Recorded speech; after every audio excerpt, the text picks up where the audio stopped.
आप सभी साथियों को जय हिंद। मैं प्रबल आप सभी लोगों का in depth analysis YouTube channel पे बहुत बहुत स्वागत करता हूं। आज का ये जो मुद्दा हम डिस्कस करने जा रहे हैं, ये मुद्दा, ये टॉपिक, ये कॉन्सेप्ट आपके यूपीएससी के मेंस में जीएस पेपर 2 में काम आएगा, आपके प्रीलिम्स में काम आएगा। साथ ही साथ जो अलग अलग आपके राज्य लोक सेवा आयोग की जो परीक्षा की तैयारी करते हैं, उनके प्रीलिम्स और मेंस में ये टॉपिक बहुत ज्यादा इंपॉर्टेंट होगा। साथ ही साथ हमारे जो अन्य साथी जो किसी भी प्रतियोगी परीक्षा की तैयारी करते हैं, उनके भी पेपर में यहाँ से सवाल पूछे जाएंगे। और सबसे बड़ी बात कि देश के नागरिक होने के नाते आपको देश में क्या हो रहा है, कौन से मुद्दे का क्या आपके प्रासंगिकता है, उसके बारे में क्या जानना चाहिए, उसको इन डेप्थ में हम इस चैनल पे एनालिसिस करेंगे। वो जानने का कर्तव्य आपका है और हम सब मिलकर के एक से एक मुद्दे को पूरे उसकी गहराई में, उसके तह में जाकर के समझने की कोशिश करेंगे। तो सबसे पहले अगर आप इस चैनल पे नए हैं तो चैनल को सब्सक्राइब करेंगे। अगर आपको मेरी बताई गई बात या मेरी समझाई गई बात अच्छी लगेगी तो आप अपने दोस्तों के बीच में शेयर करना। मुद्दा ये है, आप सब लोगों को पता होगा कि अभी हाल फिलहाल में इस जनवरी के महीने में ही तमिलनाडु विधानसभा में एक ऐसी घटना हो गई जिसकी उम्मीद कतई नहीं थी। वो घटना की शुरुआत कैसे हुई पहले वो बताएंगे। उस घटना के कौन कौन से आपके डायमेंशंस होंगे जिनको समझने की जरूरत है, उसको 360 डिग्री पे हम आपको समझाने का प्रयास करेंगे। सबसे पहले समझते हैं कि प्रॉब्लम हुआ क्या। तो प्रॉब्लम क्या हुआ, कैसे हुआ, उन चीजों के बारे में देखेंगे। Does the governor have the right to delete portions of his address to the legislative assembly? ये क्वेश्चंस सबसे पहले आप अपने दिमाग में रखिए और इसका एक्सप्लेनेशन मैं आपको समझाता हूं। बात यह हुआ कि तमिलनाडु सरकार के द्वारा एक अभिभाषण तैयार किया गया राज्यपाल का। राज्यपाल को अभिभाषण पढ़ना था, लेकिन राज्यपाल ने अभिभाषण के कुछ अंशों को छोड़ दिया। उन्होंने उस पूरे अभिभाषण को जो सरकार के द्वारा तैयार किया गया था, स्टालिन की सरकार के द्वारा, उसको उन्होंने नहीं पढ़ा, उसके कुछ अंशों को छोड़ दिया, जिसका विरोध आपके उस सदन में हुआ।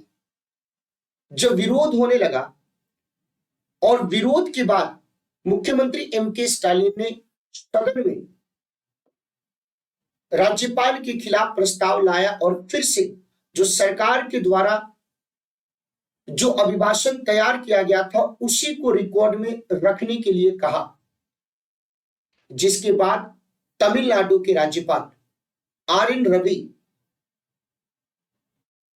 राष्ट्रगान होने से पहले ही वो सदन से वॉकआउट हो गए, जिसके कारण तमिलनाडु विधानसभा में हंगामा हो गया।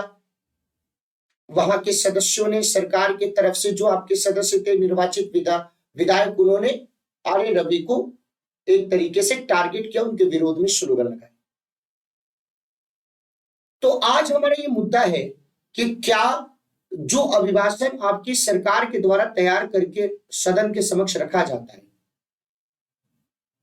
तो राज्यपाल उस अभिभाषण के अलावा कुछ अपने भी वक्तव्य दे सकता है या उस अभिभाषण के कुछ अंशों को डिलीट कर सकता है, अल्टर कर सकता है या उसको स्केप कर सकता है। अगर हम ट्रेडिशन के अकॉर्डिंग बात करें तो एक सरकार का जो पक्ष है वो है कि जो स्टेट लेजिस्लेटिव असेंबली होती है वो 3 आपके पार्ट से मिलकर के बनती है। अगर विधान परिषद है तो विधान परिषद, विधानसभा और राज्यसभा, ये 3 इसके महत्वपूर्ण अंग हैं। लेकिन जहां पे विधान परिषद नहीं है वहां पे 2 महत्वपूर्ण अंग हो जाते हैं। एक आपका राज्यपाल जो कि महामहिम होता है और एक आपकी विधानसभा लेजिस्लेटिव असेंबली। तो सरकार ने आरोप लगाया कि राज्यपाल जिसको महामहिम बोलते हैं वो इस तरीके का आचरण करेगा तो उसका प्रभाव क्या पड़ेगा, सदन को विश्वास कैसे होगा और सदन का कामकाज सुचारू रूप से कैसे चलेगा जब सरकार और राज्यपाल के बीच में ही ठन जाए। ये जो मुद्दा है उसको आप अपने दिमाग में समझ के रखिए। अब इसके अलग अलग डायमेंशंस को लेकर के हम आपकी बात करेंगे, अलग अलग मुद्दे के ऊपर डिस्कशन करेंगे। मेरे हिसाब से अगर इसके 4 हम इसके डायमेंशन को समझते हैं तो बहुत अच्छे से ये टॉपिक आपको क्लियर हो जाएगा और आप पेपर में गलत नहीं करोगे। ये है तमिलनाडु के राज्यपाल आर एन रवि। इनके ऊपर बार बार आरोप लगाया जाता है कि इनका शुरू से ही तमिलनाडु सरकार के साथ, जो वर्तमान में सरकार है उसके साथ कुछ अच्छा नहीं है। कभी तमिलनाडु के नाम को बदलने को लेकर के तमिलनाडु सरकार उनके बीच में ठन जाता है। कभी तमिलनाडु सरकार का जो तमिलनाडु राज्य का प्रतीक चिन्ह है उसका निमंत्रण पत्र पे उस चिन्ह को ना छापने से, ना जगह देने से विवाद बढ़ जाता है। तो कभी कभी वो तमिलनाडु शब्द का अलग अलग अर्थ समझाने लगते हैं, उससे विवाद बढ़ जाता है। तो एक तो इनके व्यक्तिगत तौर पे इनको विवाद को लेकर के ये बात हुई, लेकिन हम फिर से अपने मुद्दों को लेकर के आते हैं आपके विधानसभा। ये 4 क्वेश्चंस है। अगर इन चारों प्रश्नों को हम समझ लेते हैं, इसके वैधानिक प्रावधान को समझ लेते हैं, तो हमारा कॉन्सेप्ट, हमारा टॉपिक आज का क्लियर हो जाएगा। पहला है कि व्हाट स्पार्क द कंट्रोवर्सी। दूसरा है कि हैज इट हैपेंड बिफोर। तीसरा है does a governor have the right to edit the address prepared by the government. और चौथा है the governor and is right to address. अब एक एक करके अलग अलग डायमेंशंस के ऊपर हम लोग बातचीत करते हैं। ये ओवरव्यू मैंने आप लोगों को दिया कि what spark the controversy. Controversy की शुरुआत कैसे हुई? आप सब लोगों को पता है कि गवर्नर को क्या करना था, तो गवर्नर को एड्रेस करना था। एड्रेस करना था किसको? एड्रेस करना था असेंबली को एड्रेस करना था। असेंबली को एड्रेस करना था। तो असेंबली को जब एड्रेस करना होता है तो वो अपने एड्रेसिंग स्पीच में क्या बोलेंगे, वो पहले से ही आपके अभिभाषण तैयार रहता है। अब तमिलनाडु की जो गवर्नमेंट है, क्योंकि मुख्यमंत्री एम के स्टालिन, तो इनकी सरकार के द्वारा क्या किया गया, आपके इनका अभिभाषण तैयार किया गया। इनका अभिभाषण तैयार किया गया, इनका एड्रेसिंग जो स्पीच है वो तैयार किया गया। आर एन रवि आए और उन्होंने इस अभिभाषण में से कुछ पार्ट्स को एस्केप कर दिया। कुछ पार्ट्स को एस्केप कर दिया मतलब उन्होंने उस चीज की चर्चा उसमें नहीं करी। और वो जो जो पॉइंट्स उन्होंने स्किप किया भी मैं आपको दिखाऊंगा।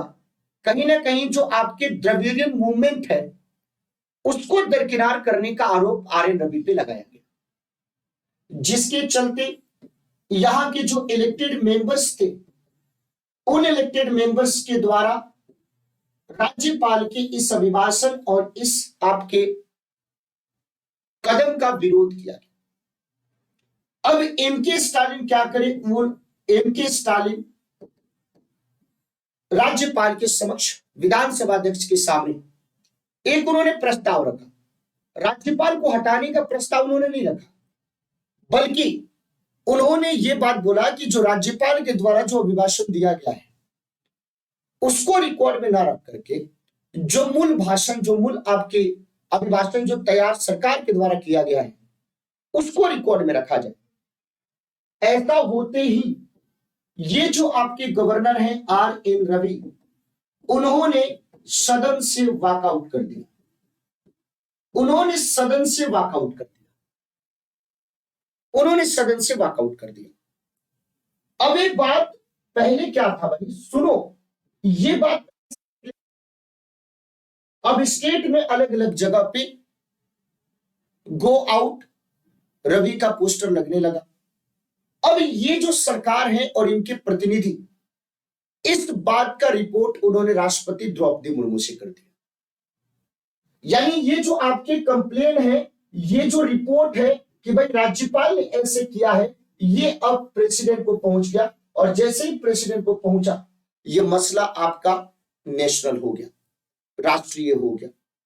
और तमिलनाडु उन राज्यों में शुमार हो गया जिन राज्यों में आपके राज्यपाल और मुख्यमंत्री, उपराज्यपाल और वहां के सरकार के बीच में टकराव है। तो ये सबसे पहले तो आपको समझना है कंट्रोवर्सी। ये हुआ कंट्रोवर्सी।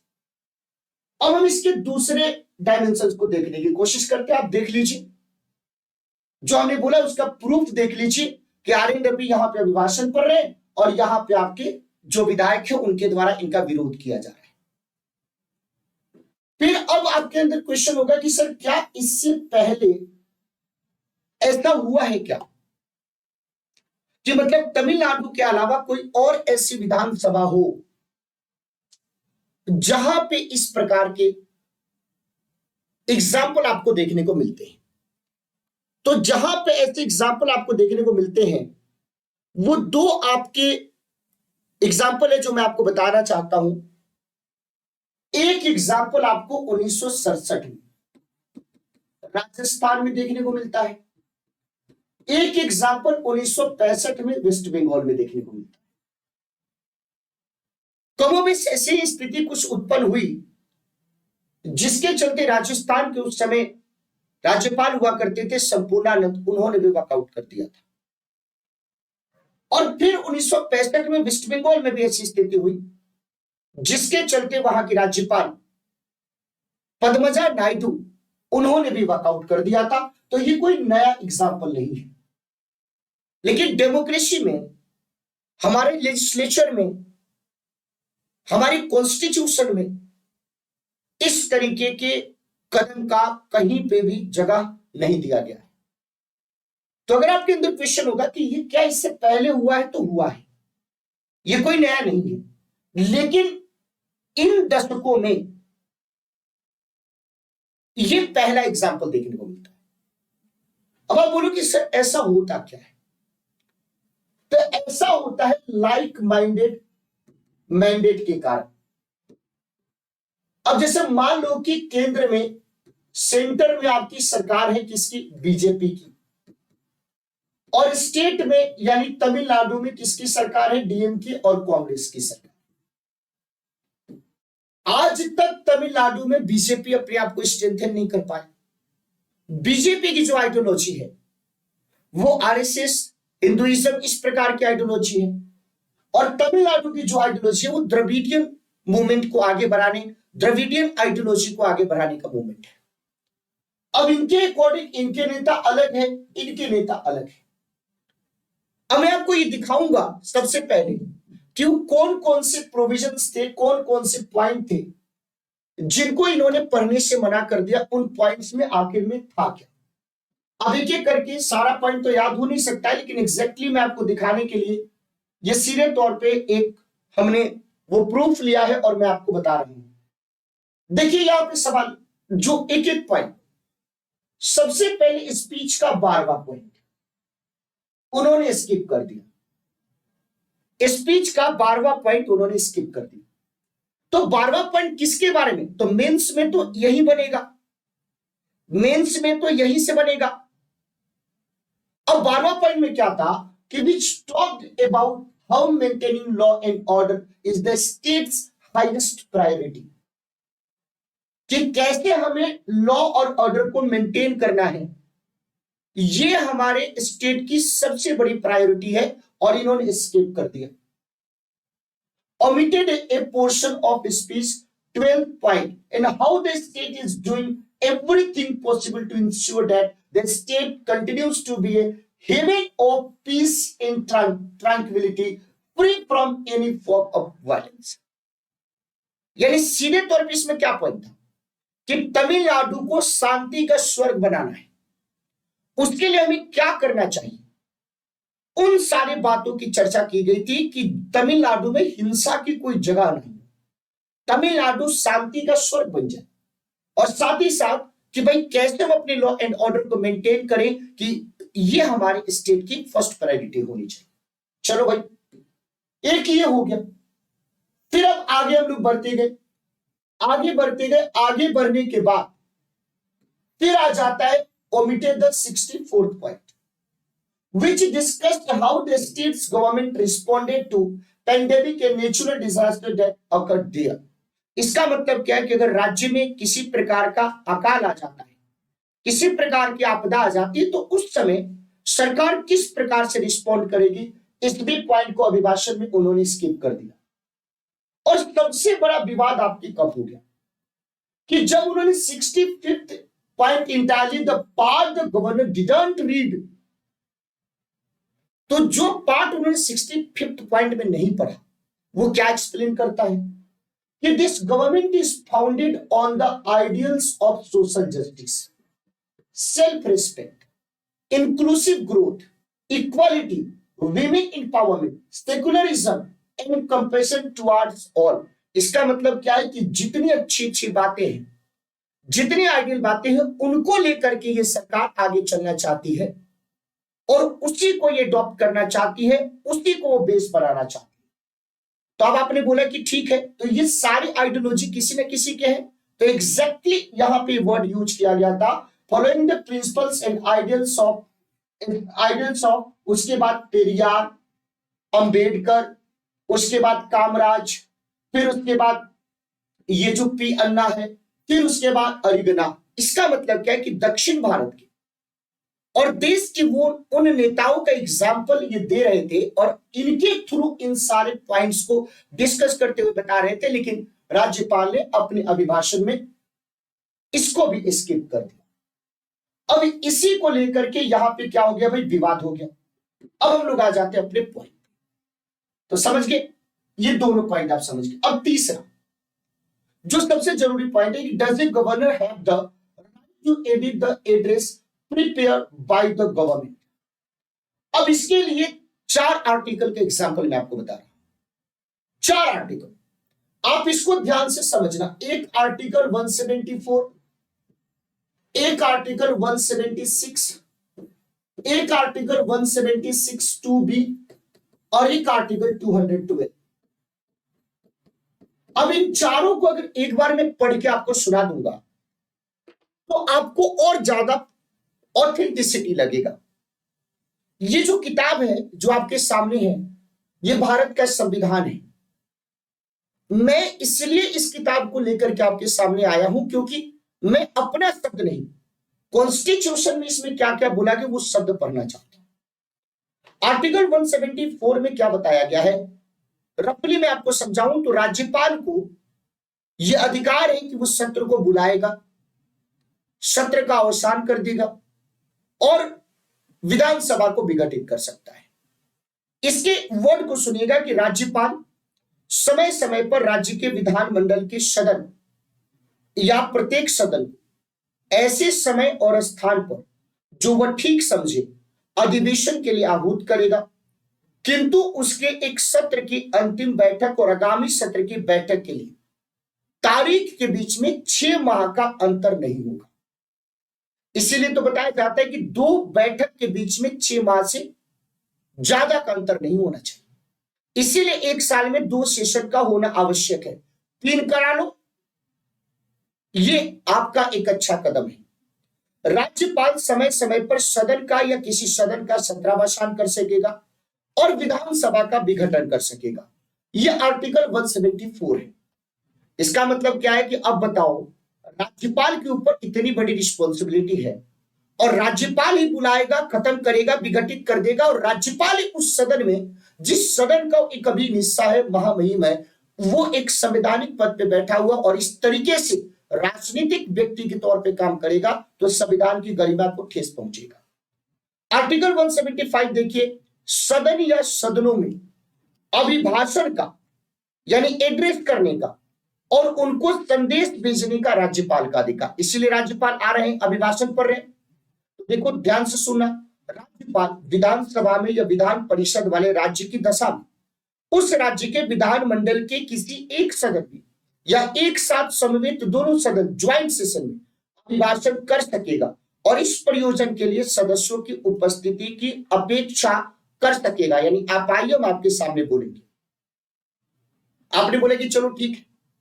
अब आर्टिकल 176 जिसकी चर्चा बार बार लोग कर रहे हैं, वो है राज्यपाल का स्पेशल एड्रेस, विशेष अभिभाषण। यानी राज्यपाल विधानसभा के लिए प्रत्येक साधारण निर्वाचन के पश्चात प्रथम सत्र के आरंभ में और प्रत्येक वर्ष के प्रथम सत्र के आरंभ में, तो प्रत्येक वर्ष जनवरी नया महीना है, उसमें उन्होंने किया और एक साथ दोनों समवेत में करेगा। इस तरीके से आपको बताया गया। अब आर्टिकल 212 में क्या है, उसमें बोला गया कि अगर कोई भी गतिविधि, कोई भी कार्यवाही सदन में होती है, उसको लेकर के आप कोर्ट में नहीं जा सकते, उसको लेकर के न्यायालय में नहीं जा सकते। तो आप इस बात को समझ गए। तो एडिट करने का या खुद प्रिपेयर करने का ये कॉन्स्टिट्यूशन में कहीं नहीं बोला गया। एक परंपरा है, एक ट्रेडिशन है कि सरकार के द्वारा जो तैयार किया जाता है, चाहे केंद्र स्तर पे चाहे राज्य स्तर पे, वही राज्यपाल पढ़ता है, उसमें कोई भी एडिट नहीं करता। इसीलिए केंद्रीय स्तर पे राज्य स्तर पे भी विपक्ष ये आरोप लगाते रहता है कि राज्यपाल ने अपनी स्व विवेक का प्रयोग नहीं किया या राष्ट्रपति ने अपने स्व विवेक का प्रयोग नहीं किया। तो भाई एक परंपरा है, ट्रेडिशन है जो कि संवैधानिक मूल्यों को मजबूत करता है। अब इन्होंने वर्कआउट कर दिया। अभी पूरे देश में क्या हो गया भाई, the governor and his right to address, तो मैंने आप लोगों को बता दिया article 174, article 175, article 176 two B, article 212। अब आपके अंदर क्वेश्चन आएगा कि सर ये सारा चीज हो गया, तो ये कन्फ्लिक्ट कहां पे होता है? तो जहां पे सरकार उस लाइक माइंडेड नहीं है जिस लाइक माइंडेड से कहीं ना कहीं गवर्नर आते हैं। इसका मतलब ये नहीं मैं बोला हूं कि राज्यपाल संवैधानिक मूल्यों का निर्वहन नहीं करता है या वो राजनीतिक कार्यकर्ता के तौर पे प्रयोग करता है, वो संवैधानिक पद है। लेकिन एक बात हमें यह भी ध्यान रखने की जरूरत है कि कहीं ना कहीं उनके नियुक्ति में केंद्र सरकार का बहुत महत्वपूर्ण योगदान होता है। राष्ट्रपति अपॉइंट करता जरूर है, लेकिन केंद्र सरकार की महत्वपूर्ण भूमिका होती है। अब आप लोग एग्जाम्पल देख लो केरल में। केरल में आपके आरिफ मोहम्मद खान वहां के राज्यपाल हैं और कम्युनिस्ट की सरकार है, वहां पे भी कॉन्फ्लिक्ट रहता है। अब तेलंगाना में जब से वहां के मुख्यमंत्री के चंद्रशेखर राव ने अपने अलग राजनीतिक राह की घोषणा करी है, तब से वहां पे भी कॉन्फ्लिक्ट हो गया है। अब दिल्ली में देख लीजिए, लेफ्टिनेंट गवर्नर और दिल्ली की सरकार के बीच में हमेशा स्थिति तनाव की रहती है। फिर उसके बाद हम अब इस फेहरिस्त में कौन शामिल हो गया? तमिलनाडु। और इसका सबसे मजबूत जो कॉन्फ्लिक्ट और कंट्रोवर्सी है वेस्ट बंगाल में भी हम देख चुके हैं। तो ये सारे वो राज्य है जहां पे इस प्रकार के कॉन्फ्लिक्ट आपको देखने को मिलते हैं। अब तमिलनाडु के बारे में हम कुछ जान लेना चाहते हैं, तो देख लीजिए, ये तमिलनाडु के मुख्यमंत्री हैं। इन्होंने प्रस्ताव लाया, इनके जो काम थे उनके खिलाफ, इनको हटाने के लिए नहीं बल्कि मूल भाषण को रिकॉर्ड में रखने के लिए। अगर हम तमिलनाडु के बारे में बात करें तो 1 नवंबर 1956 को इसका फॉर्मेशन हुआ था। चेन्नई इसकी कैपिटल है, जो सबसे बड़ी शहर भी है। उसके बाद आपके टोटल इसमें 38 जिले हैं। गवर्नमेंट ऑफ तमिलनाडु इस सरकार का नाम है। राज्यपाल है RN रवि। मुख्यमंत्री MK स्टालिन DMK पार्टी के हैं। टोटल यहाँ पे आपके यूनिकैमरल, केवल विधानसभा, विधान परिषद नहीं है, तो टोटल विधानसभा की 234 सीटें हैं, लोकसभा की 39 सीटें हैं, राज्यसभा की 28 सीटें हैं। और ये किसके अधिकारिता में आता है? किस हाईकोर्ट के अधिकारिता में आता है? तो ये मद्रास हाईकोर्ट की अधिकारिता में आता है। तो हमें उम्मीद है कि आज का ये सेशन, आज के ये टॉपिक्स आप लोगों को बहुत अच्छे से समझ में आया होगा।